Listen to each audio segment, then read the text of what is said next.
Motivation के असरात बाकी हैं। ये क्या मामूली चीज है? क्या इंसान के पास इतनी पावर है कि वो लोगों को एक ऐसी चीज छुड़वा भी दे, फौरन लॉ भी बना दे, बता दे लॉ, और वो उसके पास इतनी पावरफुल मोटिवेशन हो कि उस मोटिवेशन के असरात 1400 साल तक उसी तरह चले आ रहे हो जैसे 1400 साल पहले थे। इससे पता चलता है भाई ये बशर का काम नहीं है, ये खुदा की मदद के बगैर ये मुमकिन नहीं है। तो आप वुजू देख लें, आप नमाज देख लें, नमाज का तरीका जो बताया गया है, दुनिया में इतनी ज़्यादा हसीन इबादत आपको कहीं भी नहीं मिली।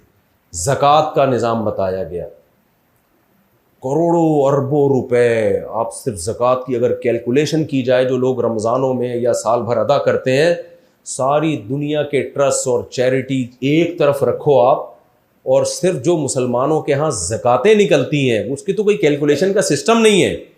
कैलकुलेशन तो सिर्फ वो होती है जो बैंक काट लेते हैं, करोड़ों में नहीं है, अरबों में नहीं है, अरब रुपए निकलते हैं ज़कातों के। इंसानियत की खिदमत के लिए इतना ज़बरदस्त पैकेज दिया भी, और ऐसी मोटिवेशन कि 1400 साल भी उस पैकेज पर अमल बोलो हो रहा है।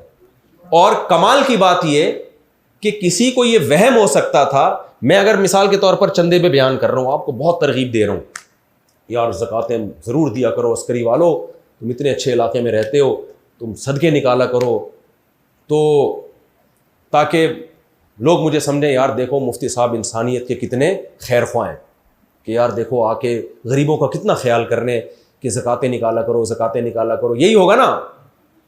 लेकिन एक वहम हो सकता है यार ऐसा तो नहीं है कि कल इस चक्कर में हो कि ये फिर मुझे लाके दिया करो। बाज़ दफ़ा ये ख़तरा होता है ना भाई, इतने ज़्यादा ज़कात के फ़ज़ाइल बयान किए जा रहे हैं, शायद अपने फैमिली को, मैं अल्लाह का शुक्र है ज़कात का मुस्तहिक नहीं, मिसाल दे रहा हूँ मैं कि शायद अपनी फैमिली को सपोर्ट करना मकसद है, ये इतनी मोटिवेशन इसलिए। लेकिन कमाल की बात ये, पैगंबर ने इतना ज़कात को बयान किया, जो ज़कात नहीं देते जहन्नम में किस तरह उनको अजाब दिया जाएगा, यही सोने चांदी से उनको दागा जाएगा, क़यामत तक अपनी नस्ल पे ज़कात लेने को हराम करार दे दिया। सैयद को ज़कात दो, सिरे से अदा होती नहीं यही बात मेरा ख्याल, यानी आ गई बात अल्हम्दुलिल्लाह। यानी आपकी आल औलाद, सैयदा फातिमा की आल औलाद, हज़रत अली की आल औलाद, हज़रत अब्बास की आल औलाद, जो आपके कज़न है वो भी, आपकी अपनी बेटी भी, क़यामत तक ये नहीं कि उनको ज़कात देना जायज़ ही नहीं है, ज़कात दी तो अदा नहीं होगी, आपके ज़िम्मे फरीज़ा रह जाएगा। ये वहम भी ख़त्म कर दिया कि भाई ये मैं माज़ अल्लाह कोई अपने ख़ानदान के लिए कर रहा हूँ, ये दूसरों के लिए है। और फिर उस पर अमल कैसा हुआ है?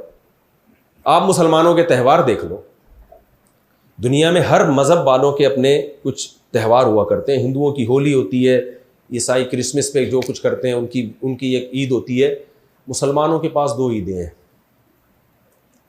आप मुसलमानों के त्यौहार जैसा त्यौहार किसी मज़हब से ला के दिखा दो।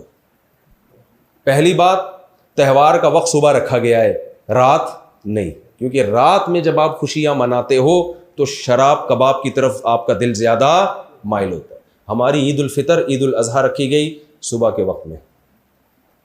समझ में आ रही है बात कि नहीं आ रही? किस वक्त रखी गई है? सुबह। उसमें नमाज रखी गई है, तमीज़ से इब्तदा होगी ताकि शराब कबाब की तरफ तुम्हारी खोपड़ी, सॉरी आप लोग अस्करी वाले लोग हैं, तुम्हारा दिमाग नहीं जाए।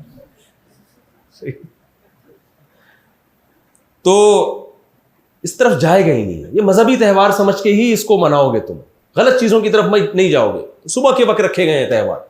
दूसरी बात ये नेचुरल खुशी के त्यौहार हैं। हिंदू होली मनाता है, किस बात की खुशी कहते हैं? बस हमारी खुशी का दिन है।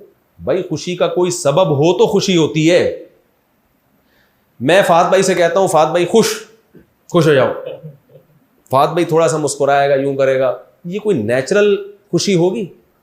मैं फात भाई से कह दूं कि नहीं कह रहा मैं, क्योंकि वो ख्वातीन बयान सुन रही हैं, तो मैं एक मिसाल देना चाह रहा था जो मैं नहीं दूंगा, लेकिन मैं देना ये चाह रहा था क्योंकि भाई आपके लिए अच्छा रिश्ता मैंने देख लिया है। एक मिसाल दे रहा हूँ, लेकिन देखा नहीं है, मैं झूठ बोल रहा हूँ। तो फिर जो इनकी एकदम बाछें खिलेंगी वो किसी वजह से खुशी है ना, क्या ख्याल है भाई? ईसाई कहते हैं 25 दिसंबर को ईसा अलैहिस्सलाम पैदा हुए, कहते हैं, मैं इस बहस में नहीं पढ़ रहा कि वाकई इस दिन पैदा हुए नहीं हुए, फ़र्ज़ करो हुए हैं, तो अब वो तो 2000 साल पहले पैदा हुए हैं ना, आज थोड़ी पैदा हो रहे हैं जो आपको खुशी हो रही है, ये नेचुरल नहीं है।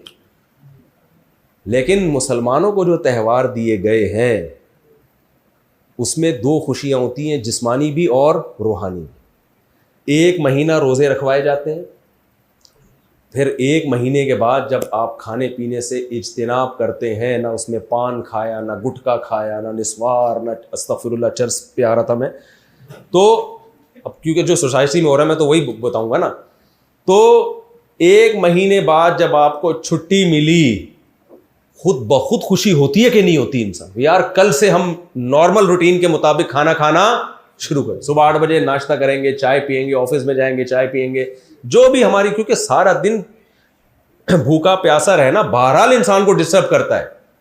पायलटों को रोज़ा नहीं रखने दिया जाता। मैंने पायलटों में, तुम रोज़ा रख के क्या जहाज़ नहीं उड़ाओगे? उन्होंने कहा यार इंसान का दिमाग नहीं सही तरह एक्टिव होता। तो एक महीने के बाद जिसने वाकई में रोज़े रखे हो, ईद के दिन उसको वाकई में खुशी होती है, तो उसको खुशी मनानी नहीं पड़ती, खुशी उसको खुद ब खुद हो रही होती है। ये जिस्मानी खुशी है। रूहानी खुशी क्या है? यार इतनी बड़ी इबादत अल्लाह ने हमसे करवा ली। तो मुसलमान तो खुश होता है ना कि अल्लाह हमसे राज़ी हो रहा है, अल्लाह हमसे खुश हो रहा है। यार इतनी बड़ी एक जिम्मेदारी अल्लाह ने पूरी, इस्लाम का एक रुकन है रमज़ान, रोज़ा, वो रुकन पूरा करवा दिया। बकरीद में भी ऐसा ही है। बकरीद में क्या है? जानवर आप ज़बह कर रहे हैं, गोश्त तो आप खाते हैं, लेकिन इस गोश्त की निस्बत किसकी तरफ है? अल्लाह की तरफ। ये अल्लाह की तरफ से ज़ियाफ़त है, अल्लाह की तरफ से आपकी मेज़बानी है, तो इसकी एक अलग खुशी होती है। दूसरा, हर बाल के बदले में एक नेकी। हमने इब्राहीम अलैहिस्सलाम की सुन्नत को जिंदा किया है, तो कोई लॉजिक है, ऐसा ही नहीं है कि यार चल सुबह हम खुशी मनाएंगे बैठ के। हमने फ़र्ज़ कर लिया कि 5 जनवरी को हम सबका खुशी का दिन है। फ़र्ज़ी खुशी में और हकीकी खुशी में ज़मीन और आसमान का फ़र्क होता है। वरना इस्लाम भी ये कह सकता था जिस दिन नबी पैदा हुए वो तुम्हारे ईद का दिन है। ना ना ना ना, इस्लाम भी ये कह सकता था जिस दिन जो है वो बदर में मुसलमानों को फतह हुई वो दिन तुम्हारे लिए ईद का है। ना ना ना भाई, वो तो हो गई ना, वो तो हो गई। अब थोड़ी 1400 यानी 2024 में थोड़ी बदर फतह हो रहा है, बदर में फतह हो रही है। ये ऐसे ही है जैसे सालगिरह में खुशी मना रहे होते हैं ना, होती ज़रा भी 2 टके की खुशी नहीं है इंसान को। तभी मैं सालगिरह के इसलिए खिलाफ हूँ। मैं नहीं कहता हराम है, मैं कहता हूँ ये बेवकूफ़, सॉरी आप में से कोई मना रहा होगा तो ये है हमाकत। इसलिए कि आप अगर फॉर एग्जाम्पल पैदा हुए थे 5 जनवरी को, अगले साल 5 जनवरी आ गई तो क्या हो गया? यानी आप तो और बुढ़ापे के करीब चले गए, आप तो कब्र के करीब चले गए। तो आप खाम में तकल्लुफ़ करके केक काट रहे हैं, खिला रहे हैं, तो कोई खुश होने की चीज़ पे इंसान खुश हो। तो ऐसी चीज़ जिस पे अंदर से खुशी नहीं हो रही है, अंदर से ये हो रहा है यार थोड़ा देर से ये वाला दिन आता तो ज़्यादा अच्छा था, क्या ख्याल है? 40 साल के थे तो 40 ही के रहते, 41 के बिला वजह हो गए। तो ये गोरों की ना तकल्लुफ़ात हैं कुछ, कि उनको तो खुशी के लिए कुछ करना पड़ता है उनको खुश होने के लिए। तो आप इस्लाम का इबादत का निज़ाम देखें, आप इस्लाम का रमज़ान का निज़ाम देखें। रमज़ान का आप देख लो, आज डॉक्टर जब आपको कहता है एक वक्त का खाना छोड़ दो आपकी सेहत अच्छी हो जाएगी, कोई छोड़ता है? एक दिन छोड़ेंगे, 4 दिन नागा करेंगे, और 2 वक्त का छोड़ दो, दुनिया छोड़ देगा इंसान।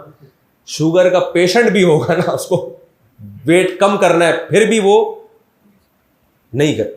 और जो बहुत ज़्यादा तुर्रम खान बनते हैं वो फास्टिंग कैसे करते हैं कि पानी पीते रहते हैं जिनको, और वो भी जब जब जाके डॉक्टर कहे कि आप कोलेस्ट्रॉल का डब्बा बन चुके हैं आप पूरे, यानी आपका वेट इतना बढ़ चुका है कि आप किसी भी दिन धमाके से फट जाएंगे आप। तो मौत का खौफ उनको फिर मोटिवेट करता है कि चलो बीच बीच में कॉफ़ी पीते रहो, लेकिन ऐसा नहीं होगा कि 13 घंटे 17 घंटे 16 घंटे कुछ भी नहीं खाओ। कुछ 100 में कोई एक होगा, वो भी बहुत, जिसको अपनी सेहत का ख्याल हो। कि मोहम्मद सल्लल्लाहु अलैहि वसल्लम ने 1400 साल पहले बताया कि तुम पे रमज़ान के रोज़े फ़र्ज़ किए गए हैं जैसे तुमसे पहली उम्मतों पे फ़र्ज़ किए गए थे। एक आयत नाजिल हुई है, 1400 साल गुजर गए, मुसलमान अब तक रोज़े, उस दावत का असर है, मेजॉरिटी अब तक रोज़े रखती है।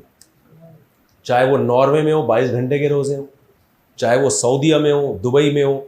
मैंने मज़दूरों को रोज़े रखते हुए देखा है, प्यास से ज़बान निकल रही होती है लेकिन रोज़ा रख रही है। ये मोटिवेशन किसकी है भाई? जिन्होंने ये हमें कहा वो ना हमारी कौम के हैं, ना हमारा अरबों से कोई कल्चर हमारा मिलता है। आप सऊदी अरब में जाओ, वो आपको अलग ही नज़रों से देख रहे होते हैं, समझते हैं कोई मरीख से कोई मखलूक आ गई है। ना कल्चर मैच करता है भाई, ना हमारी खुराकें उनकी खुराकों से मैच करती हैं। अरब खजूर खाते हैं, हम तो 2-4 से ज़्यादा खजूरें खा ही नहीं सकते।